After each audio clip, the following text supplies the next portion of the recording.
shit. We're live now. For shits and giggles. We don't. So you don't even have a rundown or nothing. I actually do. I do. So the 'Cause You're, first, you're the first host. You're the yeah, host. yeah. I'm just gonna feed y'all questions and just. I want y'all to get into it. That's my whole goal. So I'll see what I can do. Hey, well, since we already did one last week, we need Bone to go ahead and introduce himself. You know what I'm saying? So No, I don't. I'm gonna be a contrarian, and everything that I say is gonna probably be anti what y'all say. That's all we you need. already know this. This is what we know. So that's Man, that's bro, the introduction. our voices sound similar, bro. That is crazy, So bro. you really want the audience to know who you are, huh? You know. They'll figure it out. They'll Oh, get it okay. together. So, well, man, basketball. I think we all love basketball. So the first topic that I wanted to ask you guys about was just NBA free agency. Do y'all see anything that made you say like, damn, that's gonna be nice this coming up season? And then another part, I feel like Laker talk always drives, you know what I'm saying, the bus for content. So the As it Lakers should. just, would you say, Bone? As it should. As it definitely should. But so the Lakers did just get DeAndre Ayton. Do y'all like that move? Do y'all think that he gonna take the Lakers to the next level, or you feel like that ain't enough? Go ahead, Bone. That's your favorite team. Hey, the wife just came in. I think she over here trying to have something to say, but I'm not going to entertain that at this moment. But yeah, I think it's going to be. It's definitely an addition. It's a plus for the Lakers having bringing Ayton on board. Yeah. Everyone tends to say that they need a rim runner, a rim protector, and all that good stuff. And having him is a plus. I mean, that was a first round draft pick. Wasn't he number one overall when he came out of Arizona? Yep. One more two. Yeah. It was 1 and Luka was 3. Right. So I mean, he's definitely not a bum. He's a double, I think, for his career. Yeah. So it's definitely a plus. The Lakers Yeah. didn't have nothing that was equivalent at the center spot. So it's a good. I mean, it's the team, and you think about LeBron where he's at. I think that you add him with Luka, it'll be a positive, net positive when you think about what he's going to be able to bring to the table. So we'll see. The Lakers just signed Jackson Hayes back again too. Well, I think that's good. They need. I mean, you never can go wrong with athletic bigs. The Yeah. problem was that last year they only had Jackson Hayes. So Right. now when you can split that between Jackson Hayes and DeAndre Ayton, DeAndre Ayton is he's a more skilled offensive player than Jackson Hayes also. So he brings something different from that aspect to be able to that they probably can play through him at times. So I'm just hoping that we see that DeAndre Ayton that was in Phoenix that was young and vibrant and very active and because that's what the Lakers need. Man, because this to both of you guys. So the rap on DeAndre Ayton was he's got a bad attitude. He's lazy. He don't really work hard. He might want a team to be centered around him, right? And which is understandable. I mean, that's how you become great, by just like really having that type of confidence in yourself. But once you get this label of having a bad attitude or not a good team player, can you get to a situation? I mean, what makes players have bad attitudes? Is it the system's fault, the coach's fault, or normally is it just a player really got a bad attitude and they need a fresh start? I'll be the first to say I think Reem is the best suited to answer this question because he's Had Has countless. a terrible. He's got a terrible attitude. Well, So I mean, I having would I would say that I always wish you can't always believe what you hear by somebody labeling somebody with a bad attitude. Sometimes there's just personality conflicts that don't mix and don't Mhm. mesh well together, but it don't necessarily mean that somebody has a bad attitude and that they're a cancer or a team killer. So you never know what the situation was that went into that. So I definitely believe that there's a situation that can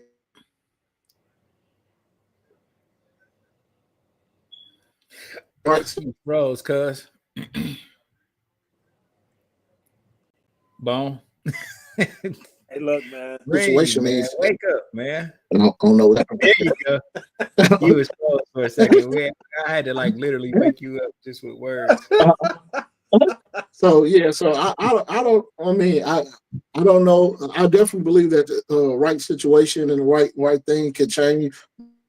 Maybe being with a veteran like LeBron, you never know what type of respect you have for somebody who's been as great as he's been for that long, and that you can come in there with a new attitude, or if a new attitude is even needed, and just learn from somebody that has had multiple championships, and not only being a person that how LeBron has always been heavily scrutinized by the media and talked down upon, always making the stories for the media for certain people to begin and make whole careers off of just talking about LeBron.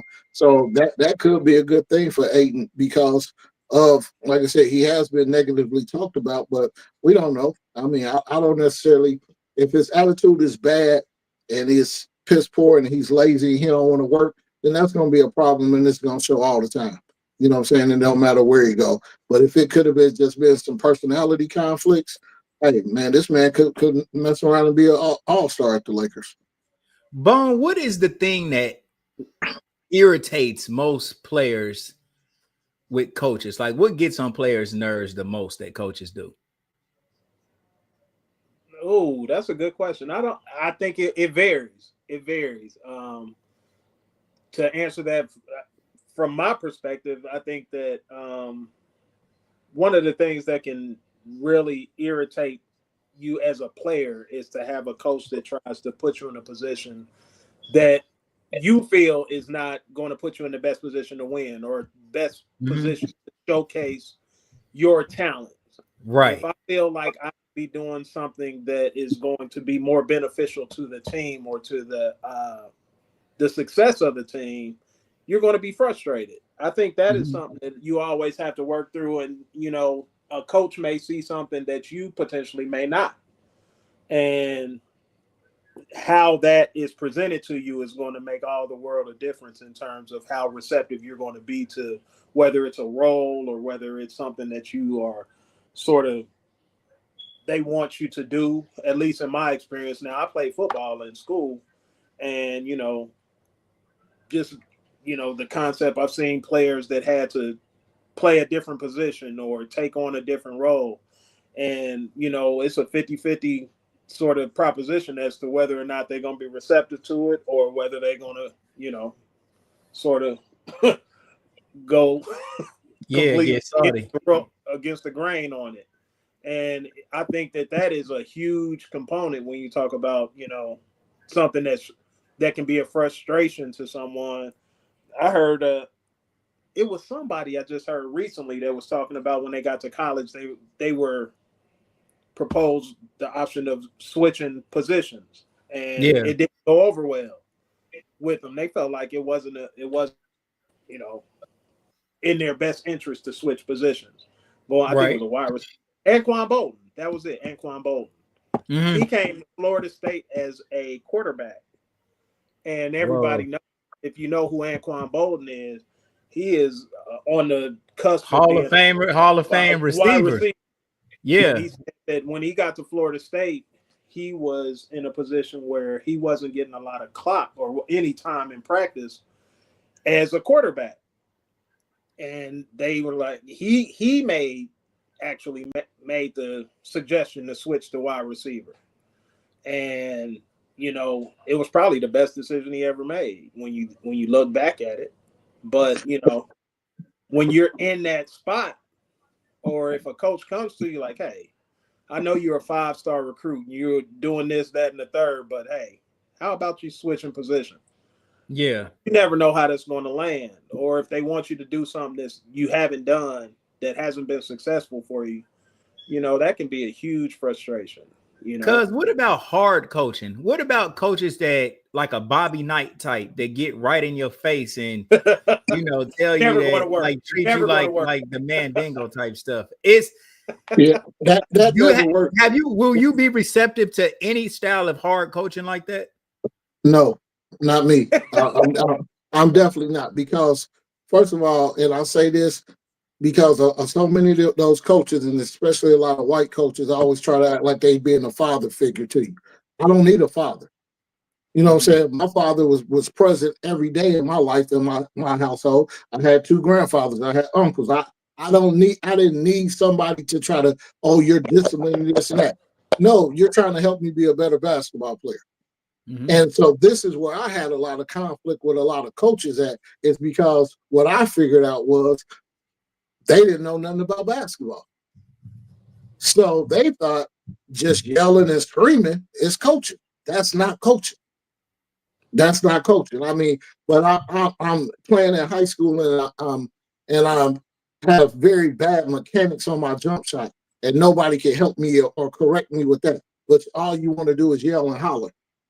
That's not coaching, and that's where a lot of stuff goes wrong. And so, therefore, any type of coaching like that don't work with me, and that's why, as a coach myself, I never do that.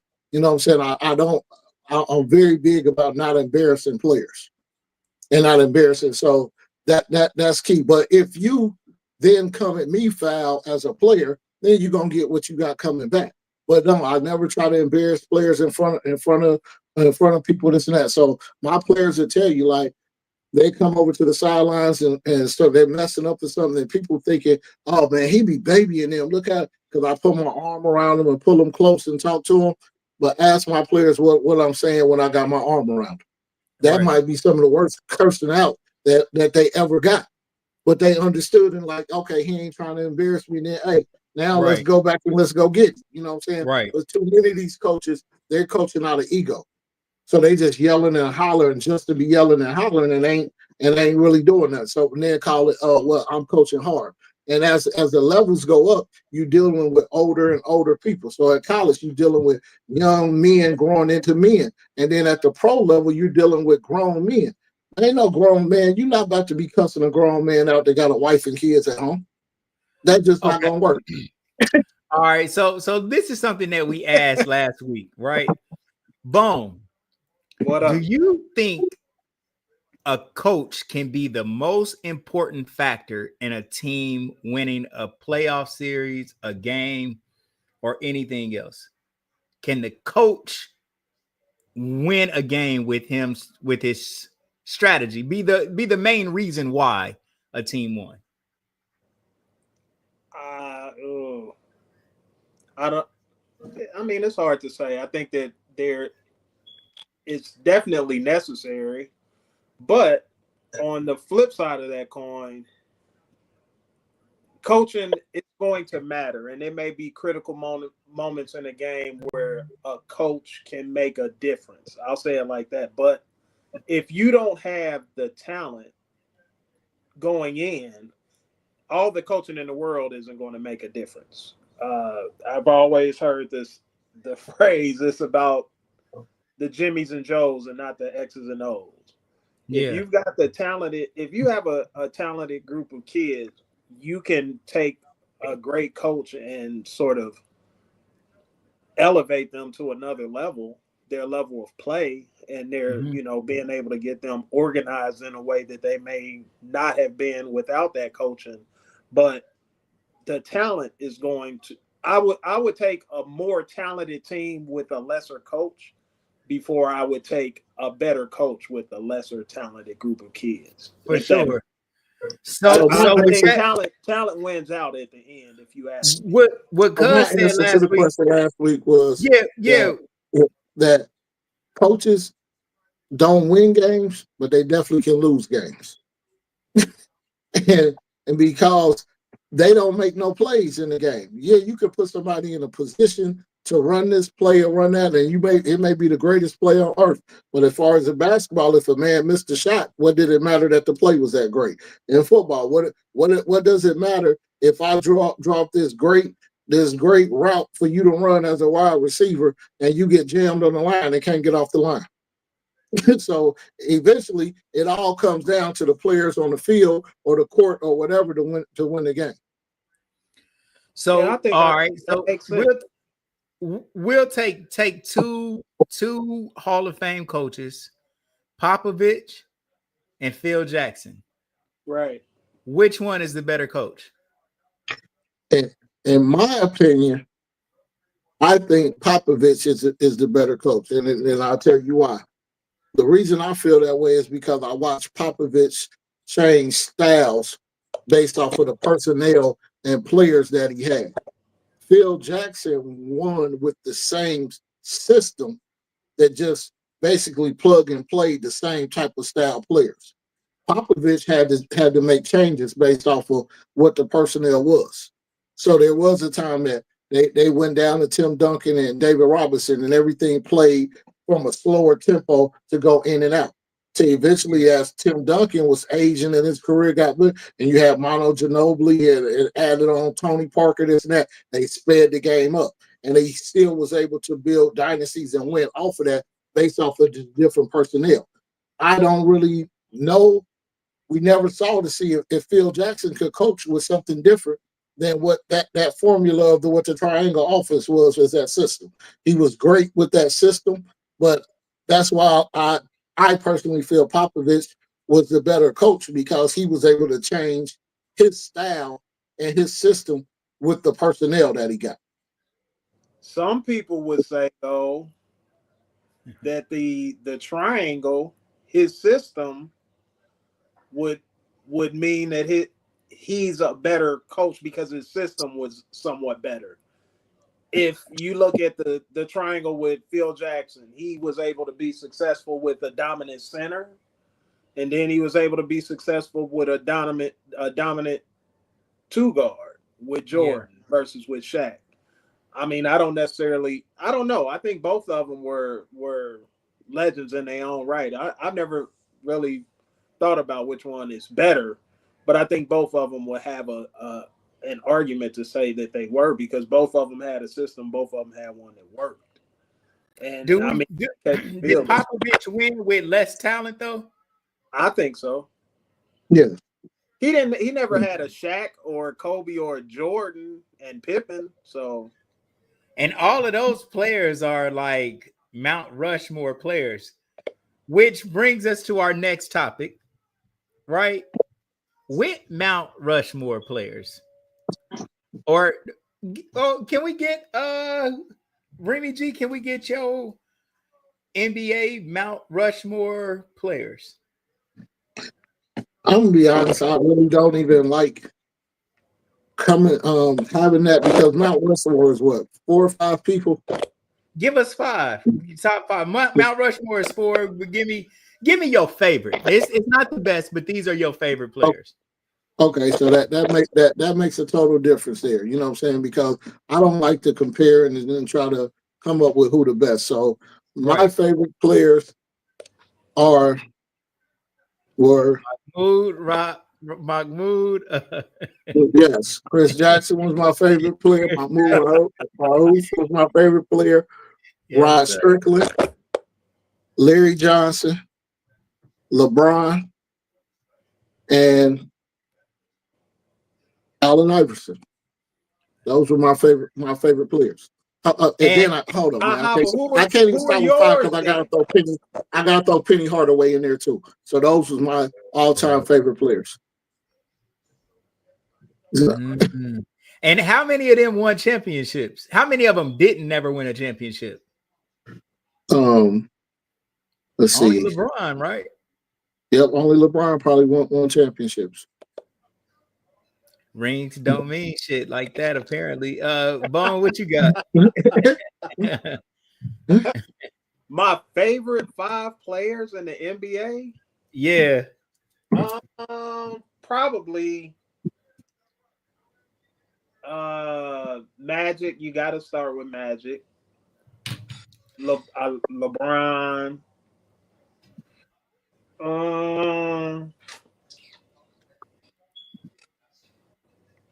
I don't know. Kobe. Well, oddly enough, Kobe probably wouldn't be in the top. Well, I don't know. No, Jordan would though. Jordan for sure. Bro, you like Jordan. LeBron Do I like more than LeBron? more than Kobe? I didn't know that. Mm-hmm. Yeah. We got my bro Black Jack in the building. What's up, Black? Black, And this is put your top 5 on there, bro. I like the way you asked the question of asking a favorite, because that is a better question than asking who's your top or who's the best, because that's just argumentative right there, because it's all about your opinion anyway.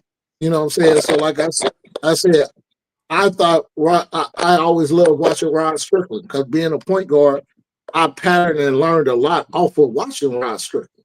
Yeah. So somebody else would be like, no, well, Magic Johnson is the best guard. But not only I'm not even 6'3" like Rod Strickland, but I'm definitely not 6'9" like Magic Johnson. So when I watch the basketball, you're not 5'9" either. So when I watch,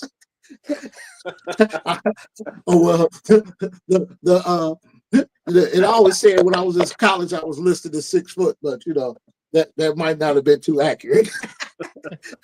So it did me no good, you know what I'm saying, to look at like, oh, well, how Magic play. I didn't play anything like that. So I watched other guards that I like, and like I said, even when watching, I did a lot of posting up eventually that I learned a lot of footwork and stuff off of Larry Johnson. You know what I'm saying? And watching that type of stuff. So you take stuff off of different players, so you have your favorites. So now people just end up arguing, well, who's the best? Who did? Oh, and then you got people, man, hey, Jordan is the best by far, and it ain't no argument. Man, that's your opinion. That's your opinion. And some people may not even like the style of basketball that Michael Jordan played. So you may call it a killer, but I may call it selfish. And I don't like selfish basketball players. So therefore, it wasn't my cup of tea to watch the Michael Jordan or Kobe. Because I see no reason why you should take a 360 fadeaway over 3 people, and you're in the NBA. Everybody up there get paid to do something. Bone, you played football in college, bro. So like, what is the training camp like for that? Like, let's take like your freshman year when you arrived there, right? And you had to start practicing. Mm-hmm. Like, is it really intense? How do the coaches prepare you to get out there and get the season going? No, camp in college it was different, because in high school it comes in at the same time. In college, freshman year before everyone else, so they sort of introduce you to the college schedule. As freshmen. And what is it? What is it, bro? Way too early to way too late. Just put it like that. I never experienced, that schedule.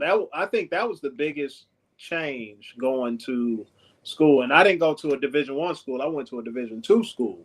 So it was a smaller school, but we had a great deal of success there. But as far as the transition coming from high school to college, that was the biggest thing, because you practice all day.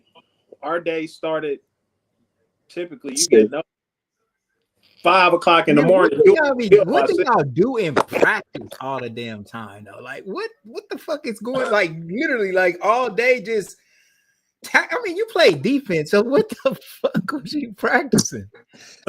You practice and you practice and you practice. It's repetition till you get it right. But do you have to have an offensive player at practice to practice being a defensive back? Depends what quarter you're in. So practice is broken up into sections, and you'll have parts of your practice you're going to be going through individual stuff, and then for football you'll go through like your individual techniques. You're going to go through individual stuff for defensive backs because that's.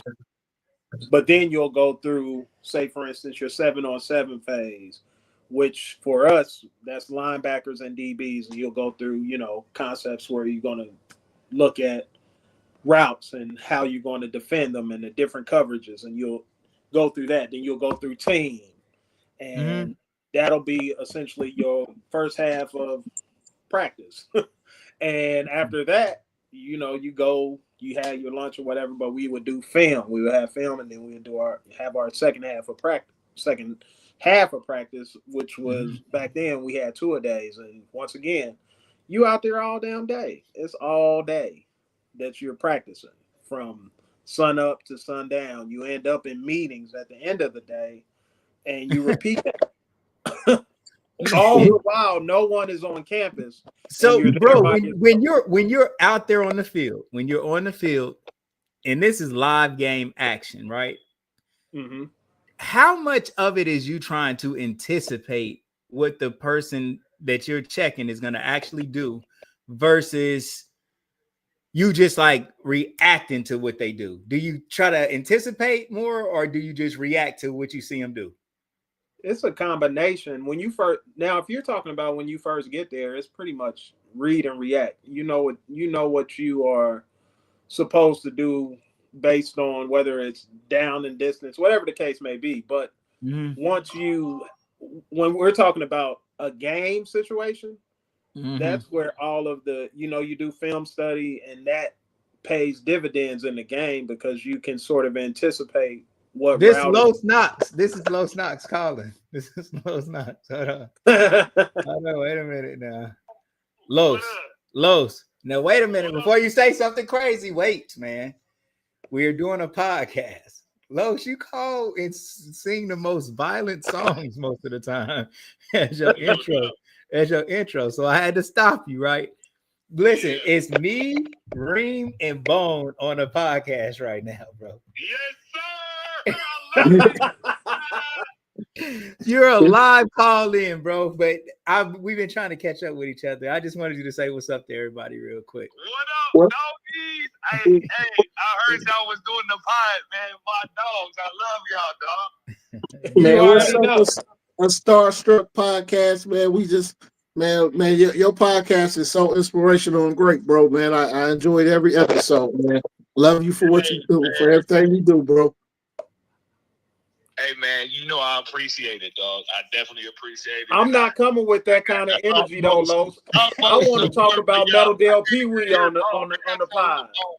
Well, Bone said he don't want to come with that kind of energy, that nice shit. He said he want to talk about Metal Dale Pee Wee, and he wants to get into it with you, man. Hey, well, let me tell you this. Hey, you used to hit hard, dog. Hey, you want no slouch, doggy.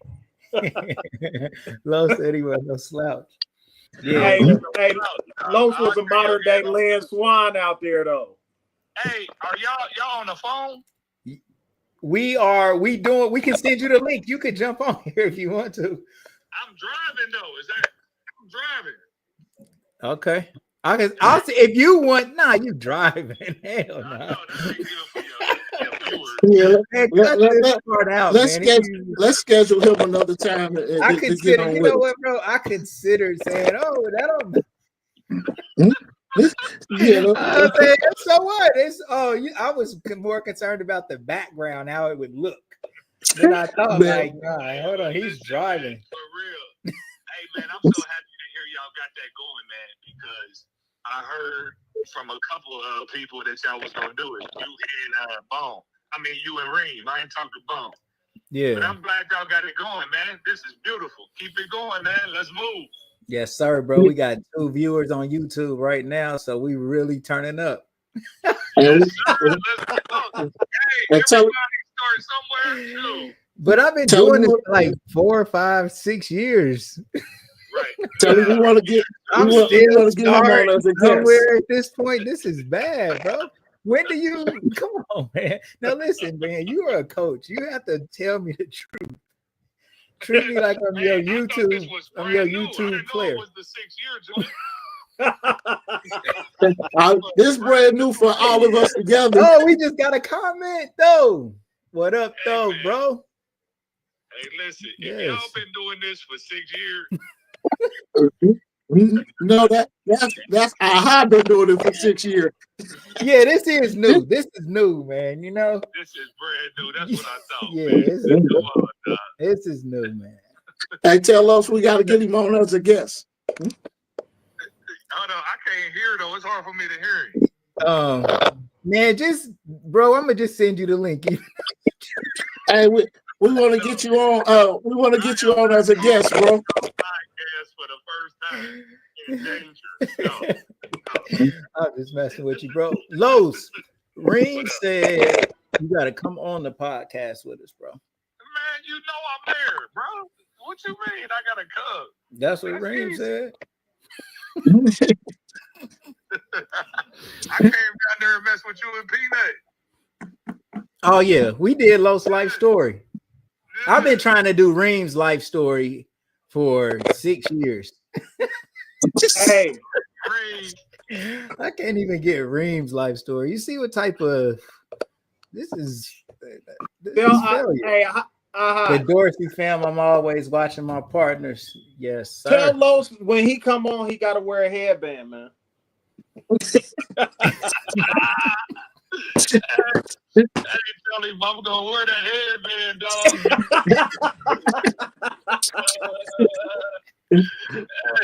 I'm coming in that bit and tell him I'm gonna have a circumflex on my back.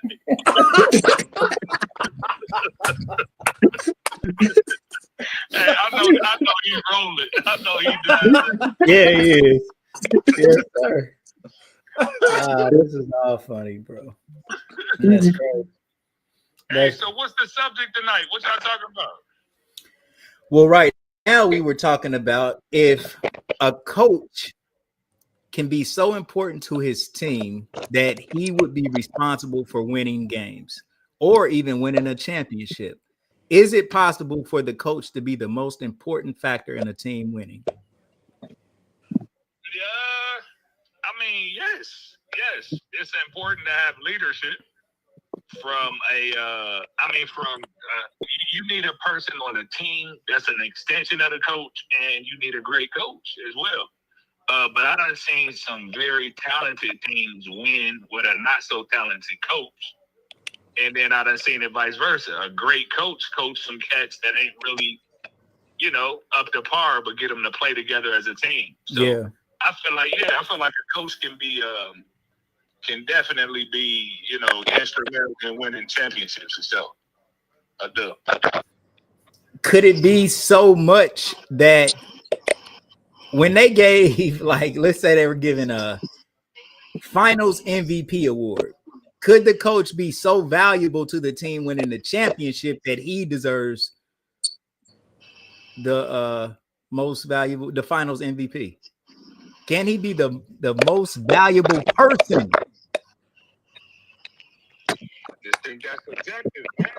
It's based on what The other school of you got. is based. So the other school of thought is that the coach, even though he draws up plays, he doesn't necessarily execute them, and you have to have the player to execute it for the win to happen. Like, so that's where you say, Reem, say what you said, bro, about the coach can. A coach can lose games, but not necessarily win games, because you always got to have the talent on the floor to whatever you draw up, whatever you envision to happen. You got to have the talent and the players to execute it and make it happen, because there's not a coach that ever made a shot in the history of playing basketball. Mm-hmm. So you can draw up a great play, but if the person is throwing the ball from their ankles at the rim, it's a strong chance that shot not going to go in. So, and a coach can definitely make you lose by just simply sitting the best player on the bench. Now, if a coach does that, It's like, nigga, we lost because you didn't play our best player. So a coach can definitely make you lose with his decisions because that could happen, right? But making you win, I don't know. It's interesting. Then hold on. This is something else we was talking about, bro. Who are your 5 favorite players of all time? I gotta be honest, man. I only have one. Yeah, I do. I don't really. I mean, I respect greatness all around, so I got a lot of people that I respect and like to see play. Yeah. But I only got one favorite player, and it's just my personal opinion, and ain't nobody really change that, and that's Mike for me. Yeah. But I really try not to get into the Mike and Kobe comparisons and is Jordan the best and all of that. I try not to get into it because it's really a never-ending story. But for me, Mike was a lot more than just a great basketball player. Yeah. He was more. He was more of a real role model. An icon. He was an icon, but he was the same dude, on McDonald's commercials telling you to stay away from drugs. And right. he was another. In my opinion, he was just one of them dudes that he kept his nose clean at the times where we was coming up. Meadowdale Pee Wee, Mohawk, Mr. Gates. It was being preached to us about how it was so important to be a developing young man. No drugs, no alcohol. That's just how we came up. Right. And to me, when we got older, we started learning, that Mike was doing all type of stuff. so Los, because like. But I'm telling you how I fell in love with the game of basketball. Who was a big influence and why it was for me. He was more of a father figure away from the house for me too. And it's a lot of people can't say that. Some people can, but a lot of people can't. That's how I feel about it. Yeah. What'd you say, Cuz? Yeah, I was just telling Los, like, the way I looked at it, I never try to get into that debate of who was the best and all that. So when I speak on it, I just speak on from the standpoint of who I came up liking to watch play. And when it came to the NBA, like Rod Strickland was one of my favorite players. You know what I'm saying? That I love to watch Rod Strickland play, watch Larry Johnson play, watch Penny Hardaway play. Those was the things. So I stay away from the conversation of trying to compare who was the best and have that type of argument, because ultimately, and that's just talking about in the NBA, but ultimately, my favorite player that I like to watch growing up was Lynn Bites. You know what I'm saying? So that was the thing. I love to watch Chris Jackson play. With Mahmoud Abdullah, love to watch them play. So I have different players that I love to watch play. So I don't have a list of where it can be somebody say, well, what's the Mount Rushmore? I don't compare people to say who was the best or who was this. This is just who I enjoy watching play. And right. that's how I make it out to it. So I'm trying to make that clear because like I'm not about to have a debate with somebody over who I like to watch play. Right. I think it's hard to do, man, But why people leave Kareem off their list so much though, bro? Bone, what you think? We didn't get a chance to really watch. Bone, hold on, Bone. What you think about that, bro? Should Kareem get more credit for him being the champion and the winner? Are y'all talking about me or Abdul Jabbar? Abdul Jabbar. Hold on. See, Reem had to say that, so Los is here. Reem can't get into these conversations because he lost to Los. Let's just, you know what I mean? Hey, put the phone closer. I can't hear, man. Okay. Man, I told you what. He driving. We're not going to. I'm turning it up, bro. Turning it up. Okay, all right, go ahead. Bo, hold on. Lo's trying to hear you. No, I was just saying, Reem said, was it either him or Abdul Jabbar? And I just let it be known. Yeah. Reem can't be considered in these conversations because he lost to Los. You know what I mean? Reem cried real crocodile tears, man. We lost the medal there. What Yeah, year was it? Our senior year? Are we man, talking our senior year? Our Bone senior, just made that up. Green played a great game, though. Let's be honest. Green played a great game. He put his best foot forward. They just lost, man.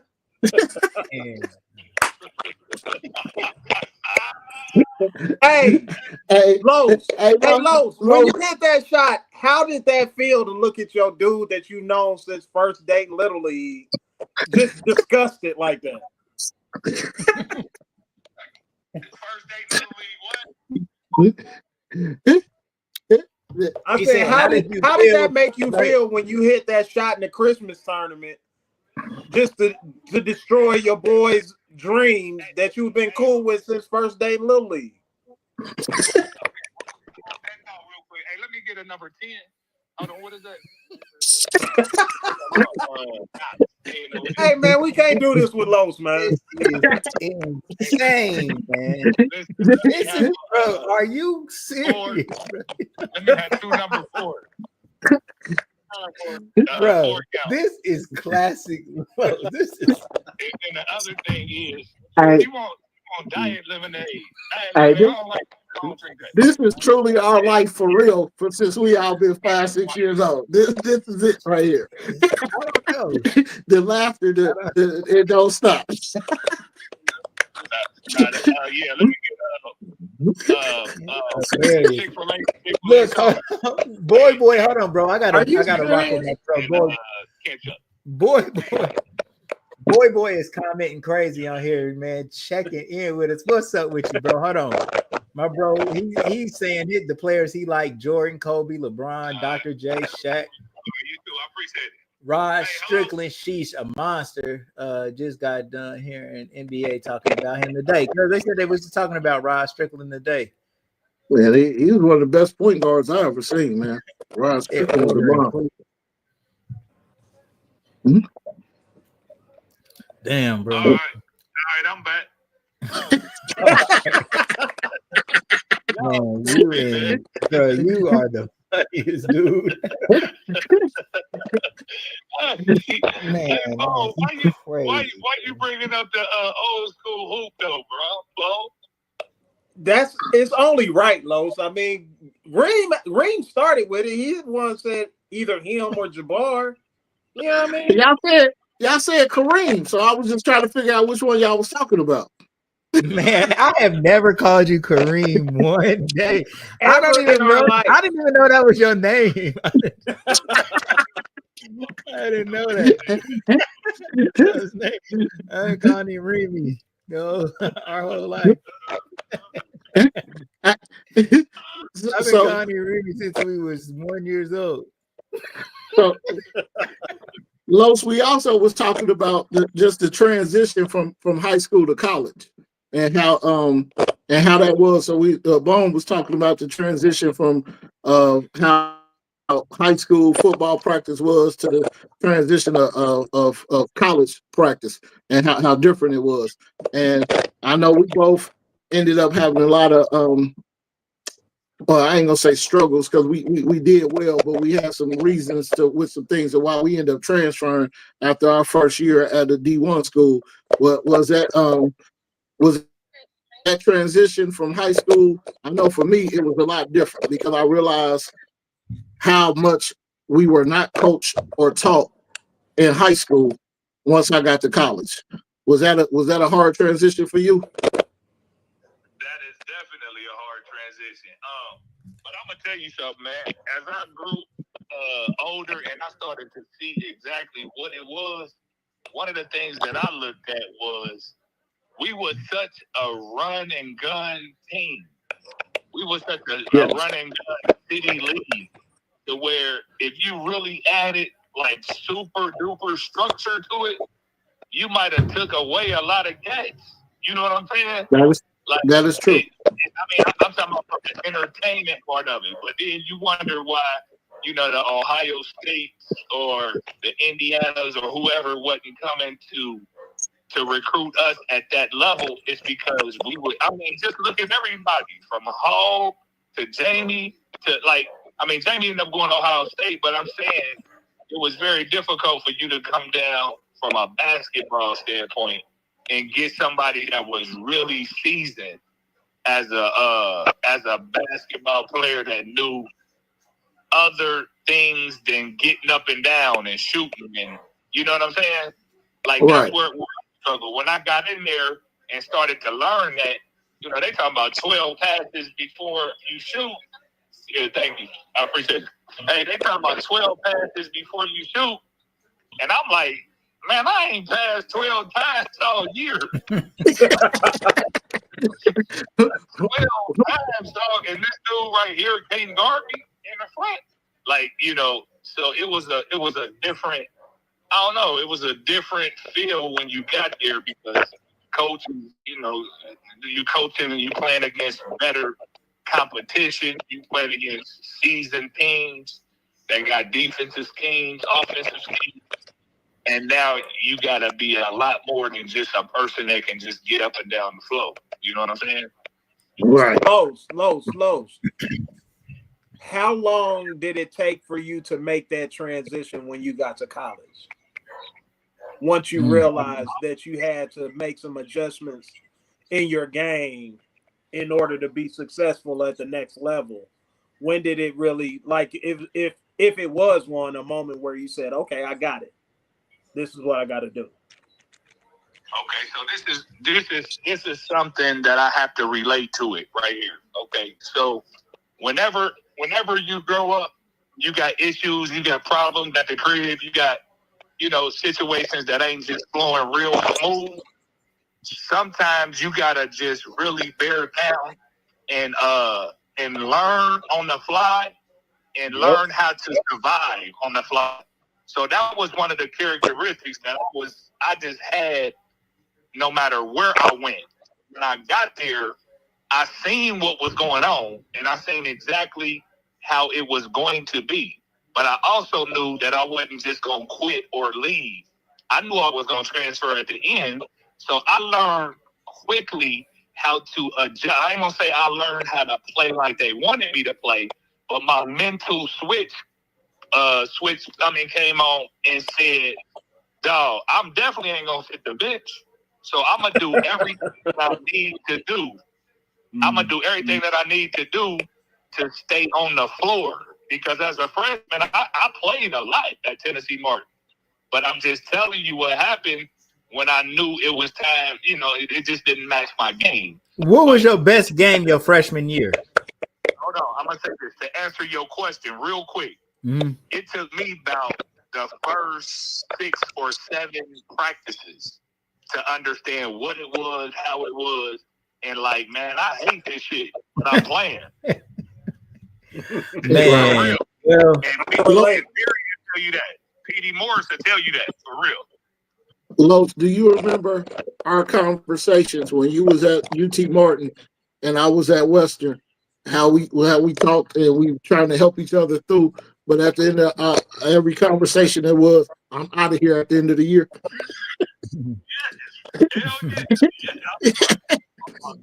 Yes, super. Every conversation. Yeah, we used to. Me and Los used to probably. And we used to talk because probably of the coaches, how the coaches was treating you guys? I mean, the coaches was treating y'all bad, or it was just like y'all didn't like it. What was the problem? For me, it was just a fit, man. Just the fit of being there. Like, I don't know, man. The way that our coach coached games, it did not give us an opportunity to really win. You know what I'm saying? Yeah. It just didn't give us a chance to win like that. So we was always going to be, one of those teams that, have you ever seen a team that's playing against somebody and, they down 13 or 14 in the fourth quarter and it just ain't no way they can come back because they don't play to put points on the board to come back. It's not that they ain't good enough, but they don't take enough shots to do that. You know what I'm saying? Mm-hmm. Yeah. passing around 13, 14 times. You know, that was for me. That's how it was. And then it was like, you know, dictatorship. Like, you know, you're gonna play this way, and this is how you're gonna do it. And I'm looking like, no, it ain't. I ain't about to do that. So, hey, like, listen to me, boy. You gonna listen to me, boy. You gonna do this the way I tell you, boy. You understand me? You understand me? We're only 10 years out of Jim Crow. It's funny you say that because man, you know. It's funny you say that because one of my problems with my coach at Western Illinois was that he called me a black ghetto bastard and told me that if it wasn't for him, I wouldn't be doing nothing but in Dayton selling drugs. So that's where. So not only like what Los is talking about with the conflict that you have in basketball. So when it got to that, now this is strictly personal. You know what I'm saying? Like we can't vibe with each other at all.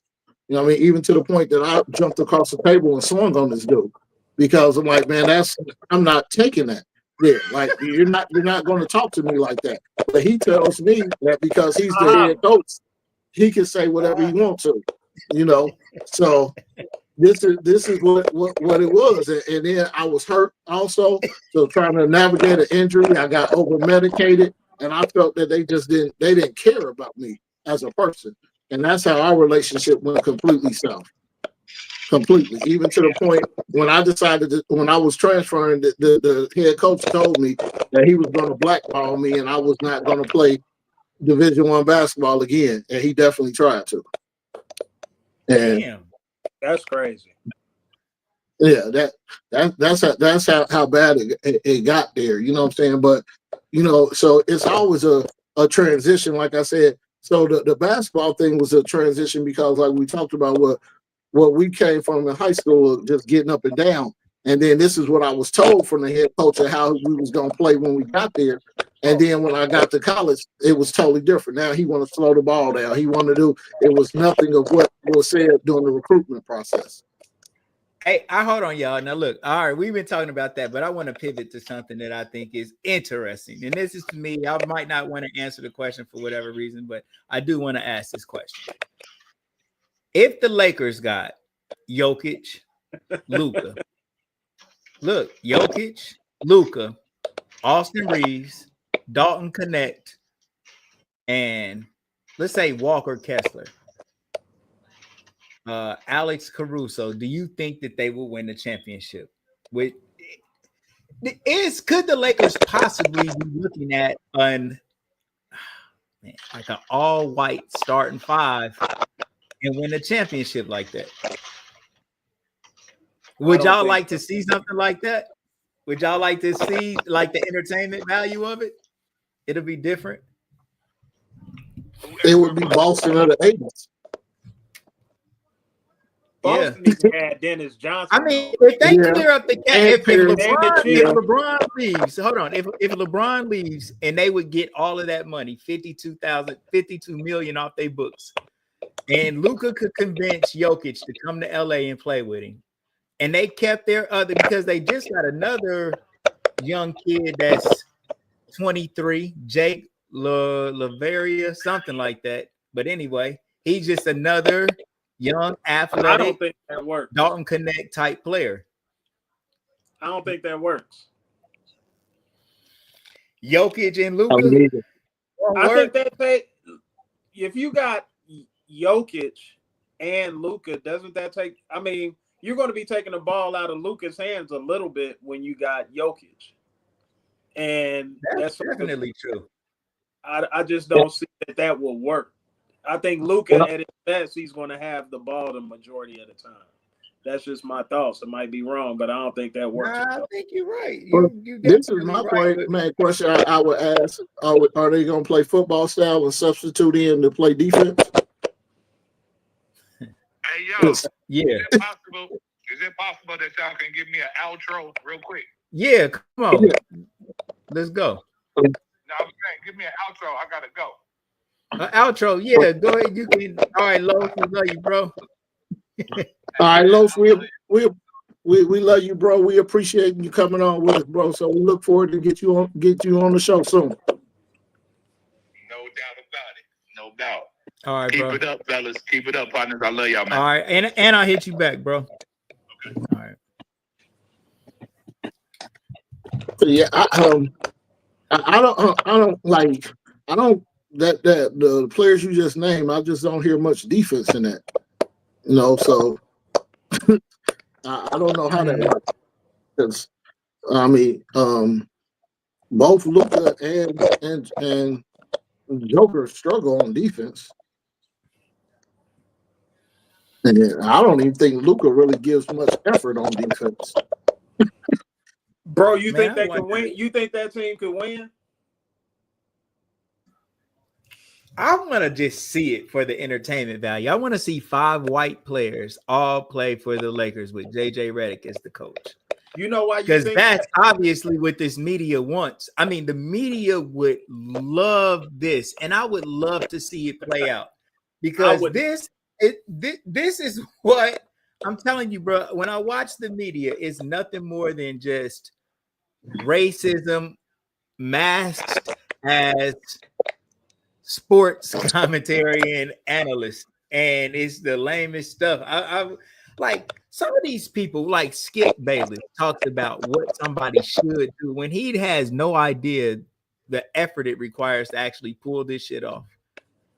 Exactly. Like even the simplest layup, he would be smoking that shit so much that he don't know how hard it is to be running full speed and make a layup or keep concentration or whatever it might take to make the layup. Regardless of how easy it looks, it's much, much harder doing it, especially with 10,000 people watching you, however many people is in the stands, Or shooting that layup over somebody 6'8" that can touch the top of the backboard. I mean, that you got to learn how to use the angles and soft touches and all that type of stuff. That's why I don't like to watch a lot of the media and all that type of stuff. I will do a certain amount of clips and stuff, and that's strictly so that once I hear somebody quoting some of those media personalities, I know not to hold a conversation any further with them. Because like all you doing is quoting Stephen A. or you quoting Skip Bayless or something like that, and they have their own agendas. They're pushing their brand. So, which you can't knock them for that. That's the business that they're in, and they're pushing a brand. But unfortunately, they push this brand off of the back of kind of tearing down people, which I don't think is cool.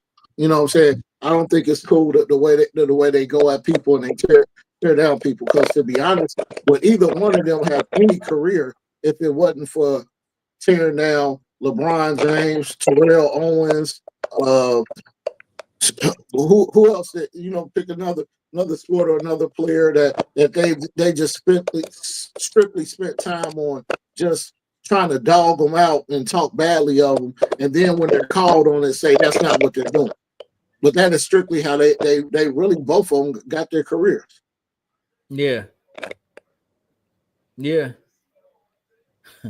It'll be interesting to see. Bro, do I think that they could win?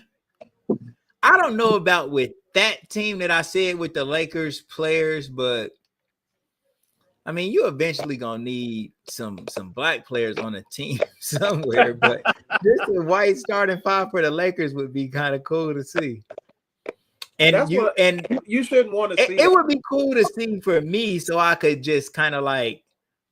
I ain't gonna say I won't watch the Lakers. I would like the Lakers still, but the media. Like I watch most of these shows because I hate them. Like I hate that. Like I listen to the people and be like, "Oh, I hate this guy, man." So then I listen to everything I hate. Let me ask you a question. So you asked us the questions. So did you come up with that question and that topic strictly to fit the name of our podcast for shits and giggles?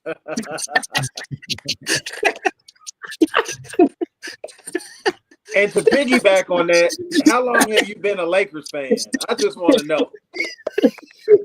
Yeah, that is a great question. Knows, not a Lakers fan. Since Kobe. Okay. These are my players that I liked. When I was a kid, I liked Dr. J. Then I liked Isaiah Thomas. And then after Isaiah, I took like a little break. I really didn't care about basketball for this period, but when Kobe You came love in as a Detroit, rookie, though, bro. You didn't just like Isaiah. You love Detroit. I love Detroit. I love Detroit. Yes, I love the Pistons, but Isaiah was. If they would have traded Isaiah and he would have went somewhere else, oh, I would have liked that team. I don't think I would have. I don't know because stuff like that didn't happen, but you realize how many That's somebody arguments else we who got don't. in over that about you disliking the Lakers too? You can't just yeah, come I back hated the to Lakers. I did hate, but when Kobe came, man, I loved Kobe, bro. He was a young little bro that just wanted to shoot every time, and I thought he looked like he was out there balling. So I like Kobe, and then I like Kobe and Shaq. But then when LeBron came, I said, now I'm a Cavs fan. And I like At least you honest about it, man. changing my bro. But now And next, you know, me and Bone wasn't Piston fans coming up. You know what I'm saying? That was strictly you. But one thing I will say about Isaiah Thomas, I don't think he gets enough credit for how good he really was. Dude was cold, man. I was not a fan of the Pistons at all. But dude was cold, man. He man, I definitely don't know was. what made me start liking the Pistons, bro. But if somehow God let me find Isaiah, he was a short little guard, and that was like me. I'm like, yeah, he's like me. I'm saying like he was short, but as far as man, you know what, Reem? I was good at basketball until you. What I have to Hey, do with Bone, it? Hey, he was a horrible teammate, man. at People don't Fairview, realize look, bro, this, man. me and you would be the last two, but then when it was time for one of us to get in, it was you. I was the last one. Hey, they didn't want us to be great, man. Hey, I still remember when you hit Hey, them free throws though, cuz. I hit one against Ross. That was the best shit ever. I was so happy, bro. I scored 1 point the whole season.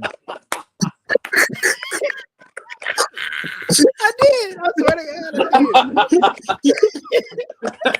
And it was the last game in the fourth quarter when I made the motherfucking shot. Damn.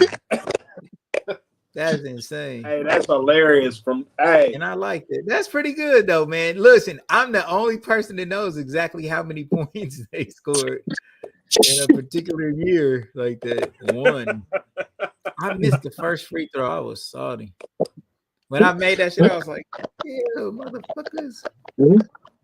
So, Bo, what you think as far as the football season? I mean, getting close to that. They should be starting training camp pretty soon, right? So, what's your take off of what you've seen off Shador of Sanders. OTAs and stuff like that? Because I know you follow that. I follow it, but the OTAs and like preseason, I'm not as locked in as, like, you know what I mean, trying to follow every little bit of what's going on. But I mean, you keep up with who's going to be, like you had mentioned, Shador Sanders. I think everyone is locked in to see how that's going to play out.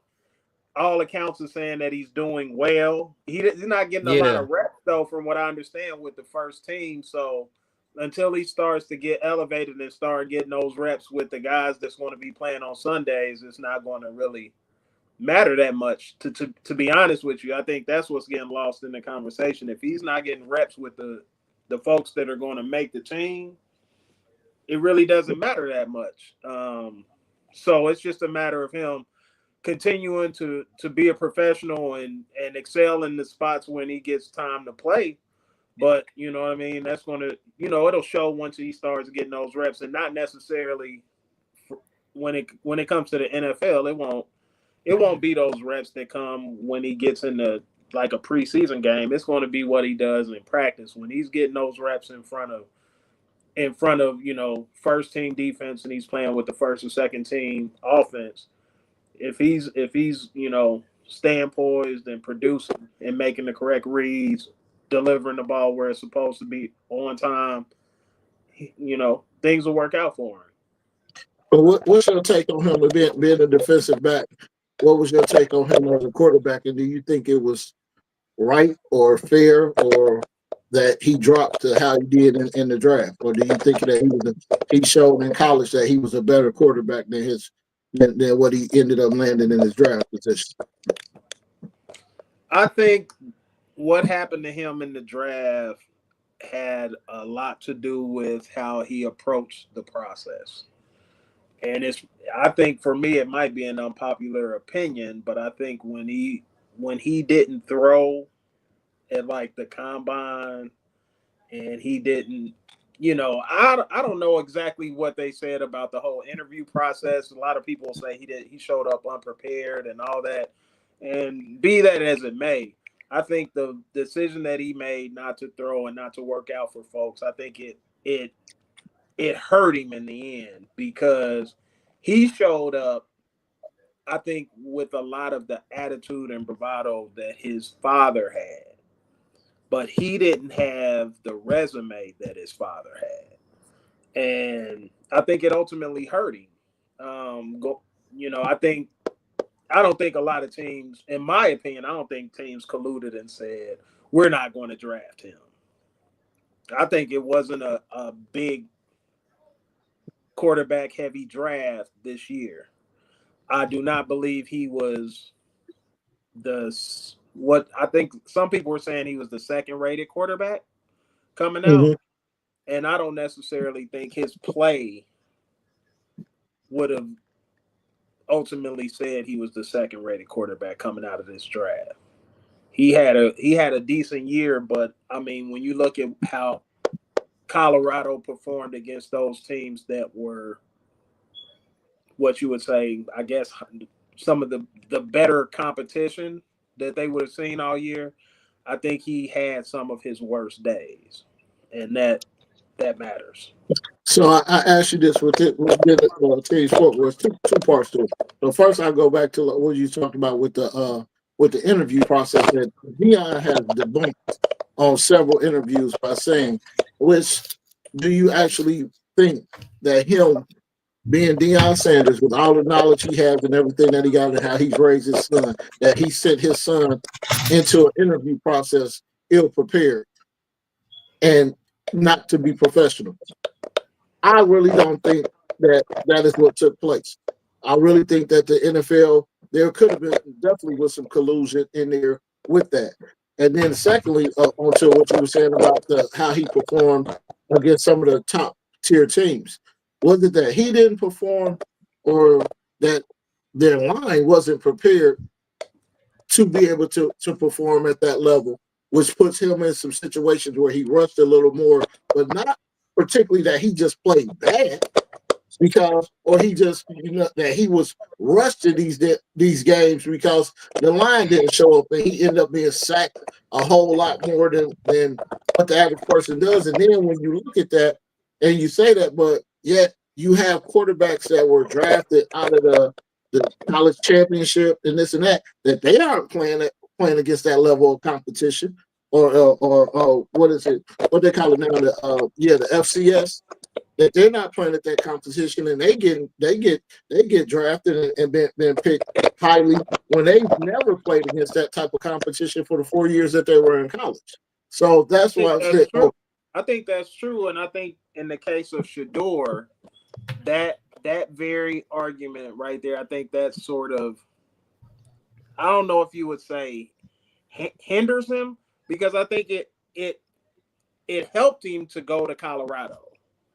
And he was able to play at a level that was quote unquote higher than Jackson State. But like there's some FCS quarterbacks that, they get drafted even higher. And I think there is an argument to be made that it may have been better for him to stay at Jackson State because he could have put up arcade numbers and looked extremely well. And the same thing you said, people would have had. They would have said he's Deion's son, so he's gonna be prepared to play at the next level. But I don't think he would have any of those Nebraskas on his resume if he would have stayed at Jackson State. Like the Nebraska game, he didn't look good. He threw a pick six, and it was. I mean, there weren't a lot of guys on that Nebraska defense that are going to play on Sundays. I don't think. And then you look at some of the games where he didn't look his best. a lot of the people that's evaluating talent, they're going to say, how many of those guys are going to play on Sundays? And you look like this. Whether your line, and they're not, with the quarterback position, that's one of the messed up parts about it. They're not going to say, well, your line is terrible. They're going to say, how did you perform and how did you elevate the team despite your deficiencies? And it's unfair, and it's going to be double unfair when your last name is Sanders and you come out there and say, I got my bag. Like, this is Coach Prime speaking when they came to Colorado. I've got my bags and they're Louis and that sort of thing. And I think he had every right to say that about his son and about the people that he was bringing, the Travis Hunters of the world. But when you look at the play, it's, it can bite you. And I think to a certain degree, it on draft day it bit Shador, but I think it can end up working in his benefit because he's in a quarterback room where he can quickly be elevated to the starting QB. It's just a matter of how well he performs. And with that being said, do you think it's necessarily that it's a fair opportunity for him? For Shador? Mm-hmm. He's going to be behind the 8 ball because he's a 5th round. That's when the business part of it, starts. Obviously, Flacco, I believe it's Flacco that's there. He's going to get the first dibs. And Shador is a 5th round pick.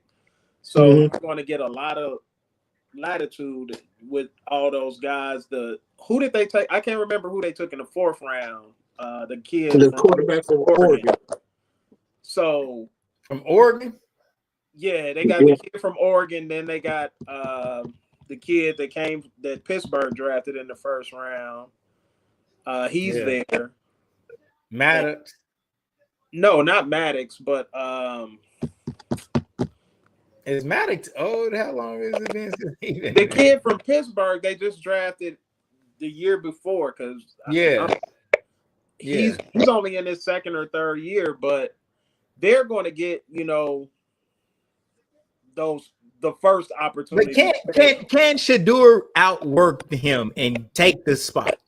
Can Shador get this? He could be the starting quarterback this year. Okay. It's just a matter. I want to see Shador get there, and I want to see Shador win the championship. Now, bro, you like Pittsburgh? Are you allowed to like Shador? Absolutely. Yeah. Can you root for Shador? Yeah. Not against Pittsburgh, I wouldn't. I want to see him fall on his face against Pittsburgh. But, I mean, for me, any of the, especially black quarterbacks, I want to see them all excel. I do too. Man, bro, hold on. Listen, now let me ask y'all this. Have you ever noticed that the quarterback for a franchise sometimes, most of the time, look like the mascot that they're playing for? So, for example, Peyton Manning has played for 2 football teams, right? Which ones? The Colts and the Broncos. And Peyton Manning looks like a horse. Tom Brady played for the Patriots. Don't do it, bro. Tom Brady played for the Patriots, and he played for the Tampa Bay Buccaneers. Look at Tom Brady. Robert, what's our boy? So the kid that plays for the Washington Redskins right now, right? Right? The quarterback? Yes. The Redskins. I don't care what they call it now, Commanders, I guess. But I'm saying Robert Griffin and him, bro, they look just like the Indian that's on the side of the helmet, like dead on him. Lamar Jackson. He looks like a raven. Yes. You need help, bro. You need help. And you sit there and look at all the helmets and the team of the mascots, and then one day I noticed that shit one day, bro. Bro, does Tom Brady not look like What do you do with like Dallas or with Green Bay or with Buffalo? You probably can't do them. You might could do Buffalo. Who's their quarterback? Josh Allen. Look like the You look like motherfucking You look like a Buffalo. bison. Hell yeah, with his hair. With his fucking hair, yes, he's a fucking buffalo. It's easy. This shit is easy. The Lions. Who's the fucking Lions? Jared Goff. Jared Goff. He look. Jared Goff does not look like a Lion. He don't. But Matthew Stafford kind of do. Matthew Stafford had it a little bit more. Matthew Stafford's with the Rams now, though. Matthew Stafford, Ram. I would force it. That's forcing it. I ain't gonna even force it. I'm right. When you right, you're actually forcing it with everyone that you named. Hell no, Tom Brady. Cuz, One question for you. Okay. So was it gummies, drink, or blunts when you came up with this? Wow. Which one was my first time thinking about this. This ain't my first time. So I already had this in the chamber. This is something I remembered. This is something I remembered I knew. Listen, y'all. This shit is made up and it's scripted, and this shit is fucking bruh. So it's made up for them to look like the mascots? I'm not sure what we're living in. I'm not sure what this program is. We know that we are here and we exist in here and this and that, but nobody really knows how we got here and what we supposed to be doing here. We just like in the mix working and shit, but really purpose. So then you start looking around seeing like, okay, well, this is a program that we basically just acting out, being a part of this and that, and the helmets and the people looking like these things are all just a part of this program that we essentially participate in. I ain't buying it. No. That was good. I'm a little lost. I'm not having it, man. Y'all know you just sat in here and told me Josh Allen looked like a bison, man. I ain't doing it. Pull him up. Jim Kelly, he's another one. He reminds me of a damn bison with that brown hair. That's what it is, you know. I don't know. Okay, I'm wrong. Fuck it. Just fuck it, man. So, Bo, one of the things we talked about last week, and we said we was going to address like every time we have a show is on what was something that happened, like we said, the show being about from shits to giggles, and about like that something happened where that was a bad moment or something that you really pushed you back or was a setback for you that now is for giggles, meaning that it's something that you can either laugh at or something that you're happy about or proud about that took you from this to get to there, that you can look at an incident or something that happened in life. And we just talk about it because I think probably every day in life we have some things that be for the shits that eventually end up being for giggles at a later time, because everything in life is going to end up being that way. Even talked about with death, that what I'm saying. I mean, because how many times have we have relatives and everything that amongst that are common to us that have passed on, that we sit and we tell stories and we laugh about now. You know what I'm saying? Even though it hurts that it's for the shits that they passed away, but we got the stories and memories and stuff that are for the giggles. So just something to kind of see what your experience and which one you have that you can share with us this week. Man, that's a good one. I don't know the one for me, but I think it would be fitting for me would be seeing that Los Knox was on today and talking about us and just us 50-year-old men now, and the introduction to being friends with one another it stems all the way back to we were kids.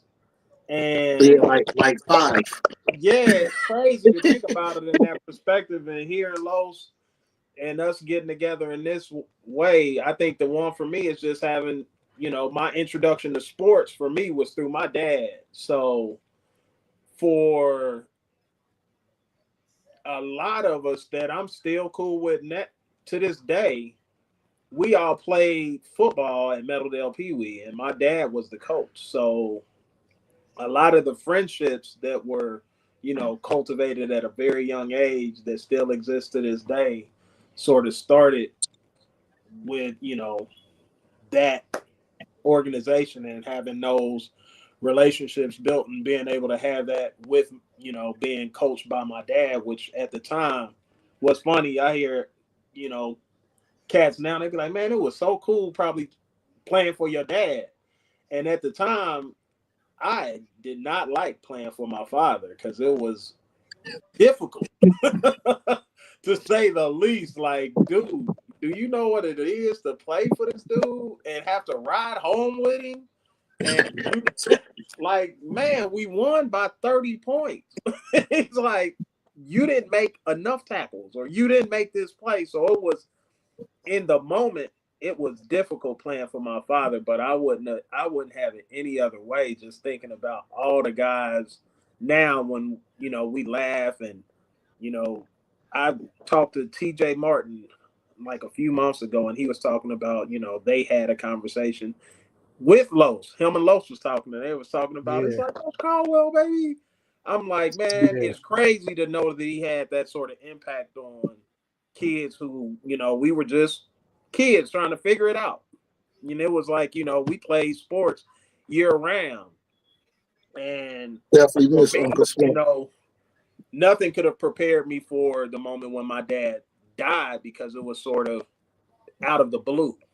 Yeah. But it sort of came full circle, just having having him around and not knowing that other, at the time, kids didn't have that. And I had, even to go fast forward when I got to school, my dad was at every game. And I had teammates that were, now that I'm out of school, they've come to me and be like, man, hey, let me say something, bro. Bro, both of y'all's fathers treated me so good, bro. Man, that is crazy, bro. Man, listen, bro. Boom. It was me, you, and Flames. And somebody, we was together and your dad was there. We was like at a game or something. And somebody said, "These your sons?" And your dad turned around and looked and he seen me right there. And he was like, "Yeah." Bro, that was the best thing ever. That's him. Yes. And I could definitely tell y'all from my dad's perspective that he looked at both of y'all as sons. Man, your dad just treated me everything like he took care of me. Yeah, he loved y'all, man. He always said, like, to this day, it's still, he asks about y'all. He asks about Los. You know what I'm saying? He just wanting to know, even with been battling cancer and dealing with and taking care of my mother with her dementia and stuff. He always asks, and that's why when I told him we was doing this podcast, and it's funny, because y'all know how he would cuss me out. He said, "Hey, y'all make sure y'all ain't doing too much cussing on there so I can watch it." So, said, man, I was directed straight to you too, Reem, because you are the foulest mouth in the room.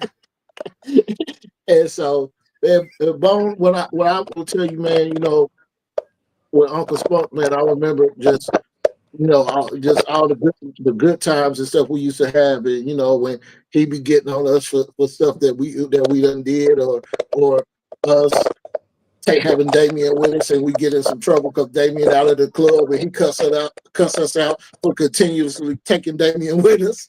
And so just man, I always just say remember the good times, man, and and with Brian being with us, stuff with us, walking down the street on Leland and being over there just hanging out at Mimi and Poppy house, man, and just Uncle Spunk was just always a good dude, man, and he always wanted to see all of us win, and that's, man. I mean, I'm truly missing, man, and it's just it's crazy to say because I know like everybody don't realize that we all say we family, you know what I'm saying? Because we are, you know what I'm saying? We say we cousins, and even though it's not blood related, man, we've been kicking it so long, man. I forget that we're not blood related. like really truly I forgot. Like, man, they're my cousins that, then people get to ask me, no, man, it don't matter all that. You know what I'm saying? With us, Brian, you know what I'm saying? Los, man, we all related, man. We family, and we treat each other like family, and we always have, man. And I know that wherever in life I can always count on y'all, for whether it's just to talk to, whether whatever going through with life, this and that, man, we always there for each other, man. So I'm truly happy like that we decided to do something together like this podcast, and look forward to trying to take this to the next level and really making it something big, man. Well, No mine doubt, from no shits doubt. to giggles is this. Bro, I want to stop doing gold so bad and just stop, but this little stupid shit just keeps happening where I gotta continue to keep doing it, and it's so annoying, bro. So I'm just gonna laugh about it now. I'm not really going through it at this moment, but it's still annoying as fuck. So anything that's annoying you right now is from shits to giggles, because if you just think about it in a funny way, it won't be so bad. And then maybe as we go on, we can share some Why do stories you want to about. stop doing goals, bro? Just because, well, now we're doing shirts delivery only. And so I just, I want to focus on that. I want to dig deeper on shirts and just do that. Gold is just it's still a good business and it's good, but I just don't want to deal with people like me being like working with you and stuff. You can't be putting this out here. You can't be putting this out there because you're gonna have people that are going to say he don't want to do my goals, and they're going to try to find business. Well, our jeweler had a heart attack, so that's the first thing that happened. And then who had a heart attack? Our jeweler. Oh, dang. Yeah, so that's one part, man. So do people still want like a full grill? Huh? Do people still like want a full like grill? And you do it? What? Are you serious? Yes, 1,000,000 times. I'm about to look. Huh? Right. I'm so proud. I didn't know. See how you doing? Because I remember, what I'm saying, when I was doing, and just so you know, I just found one over at Yale. One of the original Gold for Your Mouth t-shirts. Man, I had baseball jerseys, the sweetest shirts in every color. So crazy. And so, man, so just so proud to see, like, man, when I was doing that, and then me and you started showing you on stuff and everything, and it's just where you took it to, man. I'm so proud of you, man. You know what I'm saying? You give your flowers, man. Watch how you come up with the business. We're starting with Dash Communications over there on 3rd Street to where you are now, man. Just extremely proud of what you've done and how you've grown as a business, man. So if I ain't never told you that before, let me give your flowers now where everybody can see it and hear it, man. Proud of you. Man. Ditto. Every day I make it, I'm surprised. Hey, that was a lackluster response. I'm gonna say. I'm just gonna put it out there, man. What is this? So So man, what? Y'all about to go pop fireworks and shit? man, What's your 4th of stance July. on that though, man? Is it okay to pop fireworks as a black man? Is it I guess okay? my question Is it okay to pop would be, fireworks as a black man? my question would be, did you pop fireworks for Juneteenth? No, they didn't. Not like they gonna pop tonight. They only got one firecracker for Juneteenth. So Now on this shit, they got whole barrels and all kind of shit. it's gonna be. So what? Honestly though, should black people be Are you asking this because you're gonna be doing fireworks? No, I'm not. I'm not. So, but I have went and watched like, them. I went and watched them. That's still doing it. Like, yeah, my question to black folks was, did you do that as a celebration for Juneteenth? You know, so, but to each his own, man. How long has Juneteenth been out? Well, 4 years, About 5 years now. You know, so niggas had to come up with it. This definitely wasn't on the rundown. I'm for sure. Right. He's just pulling them out. He's pulling them out at this point. Throwing it at the wall, seeing if it's thick. Don't let him say no more, had to man. come with something, man. They said, "Look, man, we need our own." Hey, man, we gonna get canceled before we get started. That's what I'm saying. You got to give a clear direction. We're going to talk about this for 5 minutes. All right, okay, all right. That's true. Now we you probably back in. we had an hour. We had an hour 30 right now. Ain't nobody gonna people ain't gonna watch much longer than probably an hour. So we got to get the format together so we can stay on track and have a good time period. That we know people watch the show, and then then there's other parts we can end it and we can stay on and talk about what we gonna do and this and that. But yeah, as far as the recording of a show and going live, yeah, we need to be about 45 minutes to an hour. That's about all people attention span gonna watch. Absolutely. Yeah, that's true. So It's whatever, you know. Say what? Yeah, so boy been rocking with us the whole podcast, man. So we rocking it. Is this the day and time? We gonna do Thursdays at 7 or 7:30, 8? 7. All right, y'all. We out with us in this stream, man. Everybody, peace, bro. Shit's the goodness. All right. Peace. Peace.